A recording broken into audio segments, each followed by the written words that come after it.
In today's video, we're going to be talking about 5 plus a bonus completely different ways you can go about converting your dollar bills into silver and gold. And I'm also going to be going live in the VIP club tonight around 8 p.m. Eastern Standard Time. Link will be in the description if you want to join. What's going on, everybody? Welcome back to another video. Hope you're doing well, feeling great, and staying safe. It's a great day to have a great day. Today, I wanted to talk about 5 different ways you can convert your dollars into silver, both online and offline. We're going to get into it, but really quick, just in case you're new, make sure to subscribe for daily videos. Also, subscribe to my second channel, which is my backup channel for exclusive weekly content. Brand new video over there. Go check it out. The link will be in the description. And if you want to get some DYDSS merchandise to help support the channel, I would really appreciate it. Any and all merchandise can be found by clicking the first link in the description section down below. Thank you in advance. It's more than appreciated. But today is Saturday, April 10th, 2021. It is 66 degrees outside, kind of sunny, kind of cloudy. It's a nice day, so I figured I'd film another video out here. So in case you hear any birds or cars, that would be why. Today I wanted to talk about a couple of different ways or a couple of different places you can go about acquiring silver or even gold. Some of which are by using the internet, some of which are a couple of different physical in-person places you can stop by to pick up some silver and gold. And by the way, just in case anybody was wondering what the current spot price is, as I'm recording the video, silver is $25.25 and gold is $1,744.20. Of course, it's Saturday, the markets are closed, so the spot price is pretty much locked in place. Moving forward, I wanted to talk about the first on the list of 5 different ways you can get yourself some silver and some gold. Now, number 1 is going to be the quickest. It's going to take me just a couple of seconds to run through it because it's pretty much self-explanatory. The online precious metal dealing websites, the big dogs, the multi-million-dollar websites that buy and sell silver and gold all around the world. You know which ones I'm talking about. They are some of the most popular ways of acquiring silver and gold. In fact, I went 2018, 19, and the beginning of 2020 pretty much exclusively getting my silver and gold from them. Of course, I'd stop by the coin shop every chance I got, but at the time, before the premiums went up, it was actually cheaper, more affordable. It made more sense financially for me to get my silver and gold online because the premiums were a little bit higher at the local coin shop, believe it or not. Second on the list is also online, but it's not by shopping with the big dogs. In fact, kind of doing the opposite. You're shopping with the little guys. I'm talking about the independent sellers on eBay or certain websites like that, or the people who are on social media who are selling or buying their coins, their rounds, the bars. They're plastering it all over social media. Every single time I go onto Instagram, I see somebody selling something, and this is a really popular way of going about it. It's with PayPal transactions, and then they set you up with a tracking number, and it's more private, it's more on your own, it's more discreet, it's just kind of like a person-to-person transaction, but by using the internet, because of course you might be in different cities, states, or even countries. So that's definitely an option, and it's not something that I have ever done, even though every time I post a picture, it seems like somebody will send me a message saying, hey, can I buy this off of you, or hey, can I trade this for that? Unfortunately, the answer is always no, because none of my silver, none of my gold is for sale. None of it has ever been for sale, and I also don't trade my coins, my rounds, or my bars. But what's funny about these online transactions is that you have to rely on the mail. Now, I understand that the mail is typically safe and secure, but we've seen time and time again how there could be an issue. I mean, for example, last year in 2020, we saw a lot of mailing issues. Myself, I ordered a handful of little airtight capsules for 1/10 ounce gold coins, and I remember looking at the tracking number, and it ended up in my town, and it was out for delivery, and then somehow it failed to deliver. My mind automatically assumed that it would just be delivered tomorrow instead. I was like, okay, something went wrong, they'll drop it off tomorrow instead of today, no big deal. And then it didn't arrive the next day, or the next, or within the next week. it just said failed to deliver. Now, I had never experienced this before, so I had not a clue in the world that it was my responsibility to schedule a redelivery. I didn't know. It's never happened before. You don't know what you don't know. So I ended up scheduling a redelivery the next day. It still didn't go out for delivery. And then the following day, it finally went out for delivery, and I was waiting for it, and then it failed to deliver again. And then I contacted USPS, and they told me that they sent it back to the original seller because it failed twice. Now, fortunately, the original seller gave me a refund, and then he reshipped it back for the trouble. I didn't ask him to do that, but he did. So, shout out to that guy. Another weird thing about the mail last year, since we're speaking about it, I received a little postcard in the mail thanking me for voting before I even voted. I found that quite odd. So anyway, the point I'm trying to get across is mail can be kind of sketchy sometimes. I'd be lying to you if I said that it didn't sketch me out last year, and it's made me a little bit hesitant ever since. But regardless, let's move away from the online ways. Let's move away from social media or the big top dog precious metal dealing websites. I want to talk about the physical, in-person places you can stop by to acquire some silver and gold or convert your dollars into silver and gold. So number 3 on the list would be the physical coin shops. The local coin shops. Most people have a local coin shop. I have a local coin shop. I actually have a few in the area. Many people do. Coin shops are actually really cool, and one of the best things about coin shops are they're a small business, so stopping by and picking up just a couple of silver coins, rounds, and bars, doesn't matter if they're pure silver, 90%, it really doesn't matter. If you stop by and convert some dollars into silver with them, you're doing 2 things. You're supporting your own financial future, and 2, you're simultaneously supporting a small business, which is something that I'm all about, which is something that I'm a big believer in, which is something that I always encourage people to do. It doesn't just have to be a coin shop, by the way. I think everybody should be supporting small businesses in their town or in their area. I think it's really important. I think small businesses are pretty much the backbone of everything, if you want my honest opinion.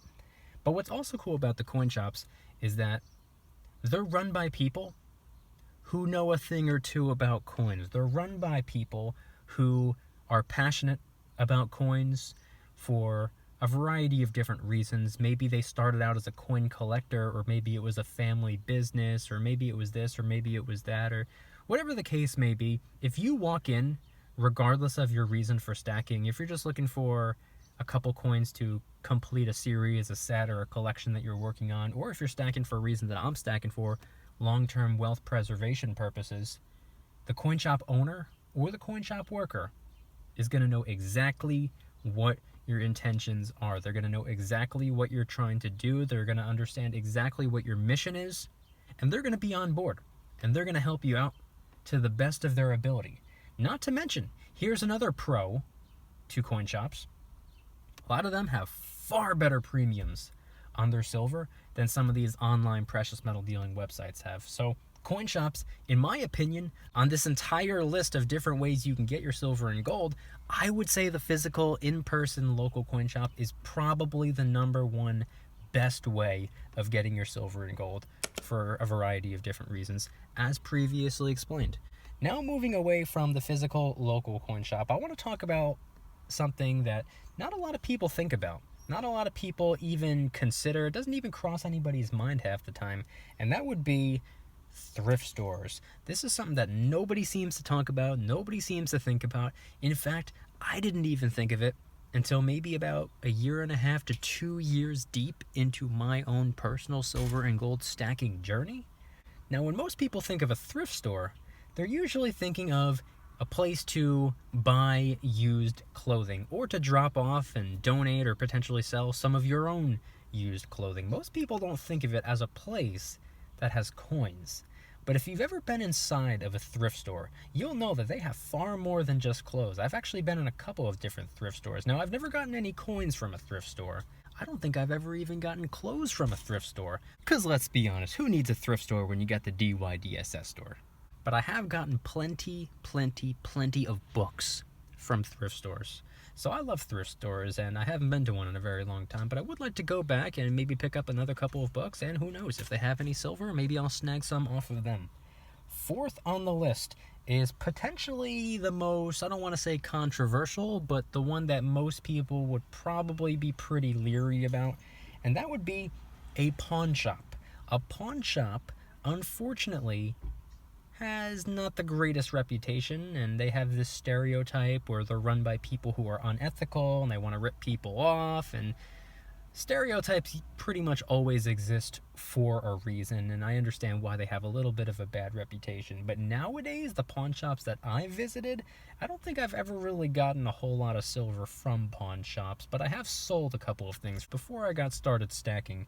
There have been times where I was clearing out somebody's house, I was moving things for people, I was loading up trucks and whatnot, and taking everything from the inside of the house, outside of the house. And there were certain sections, whether it be the basement or the attic, where the people who lived there told me, hey, we know what we're keeping. What we want has already been removed. We just need to get all this other stuff out of the house. If you find something you'd like, you can keep it. We don't want anything up there in the attic. We don't want anything down there in the basement. Now, 99% of the time, the stuff that I was removing was stuff that had no use, served me no purpose, so it was just being moved out. But on rare occasions, I would find something pretty cool.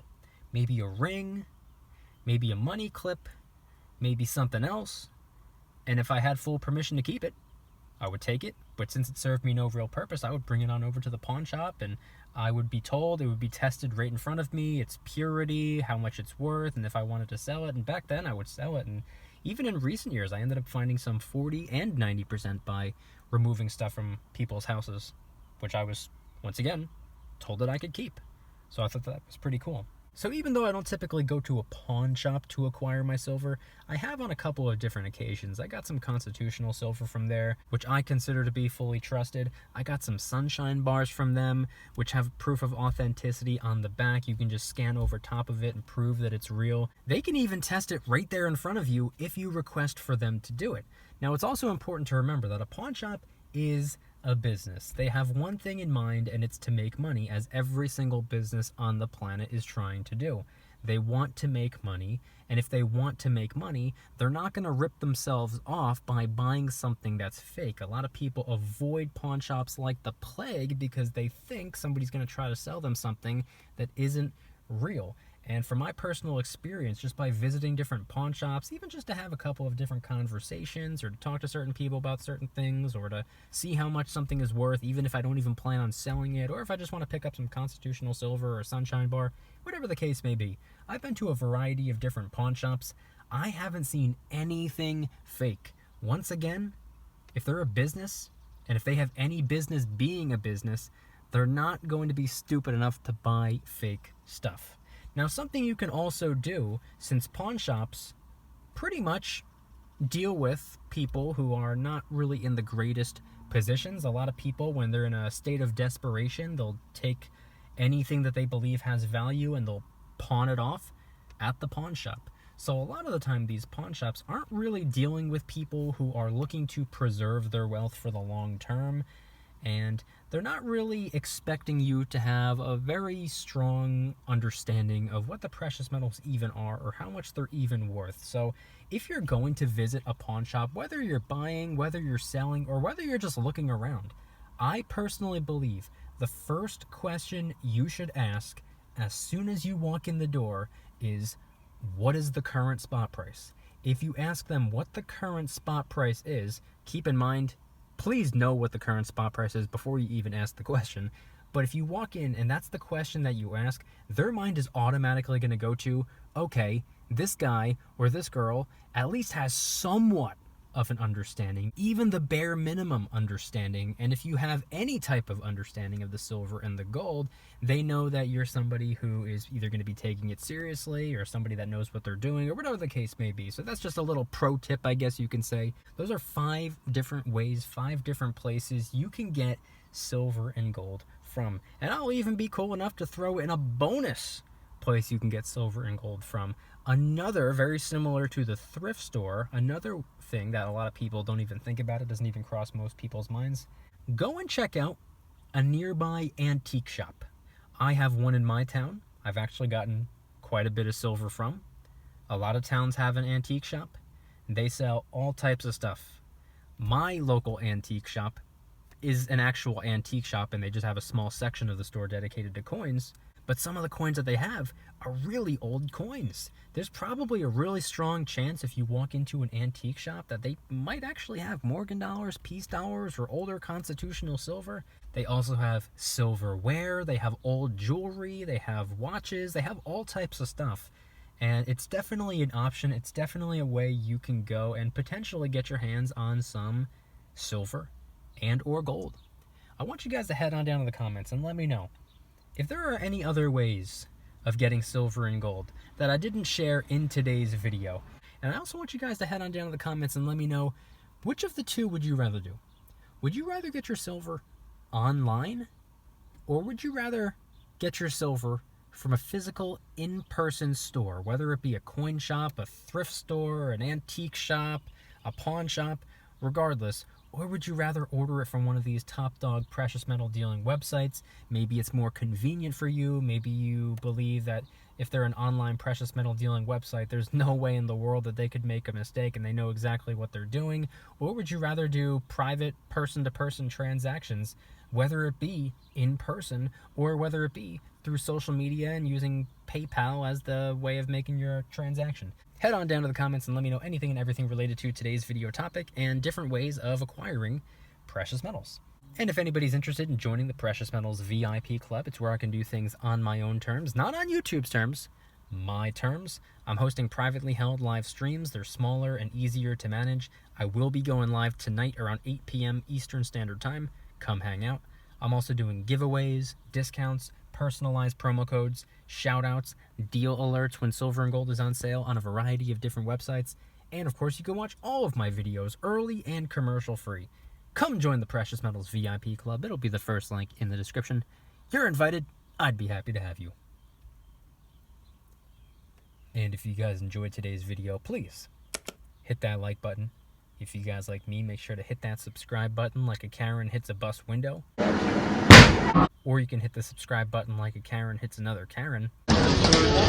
Even if she lies and tells you her name isn't Karen. My name is not Karen. Also subscribe to my second channel, which is my backup channel for exclusive weekly content. Bunch of brand new videos over there. One about silver, one about gold, one about the Suez Canal, one about the tech stock sell-off, and one about the credit card crackdown. Go check them out.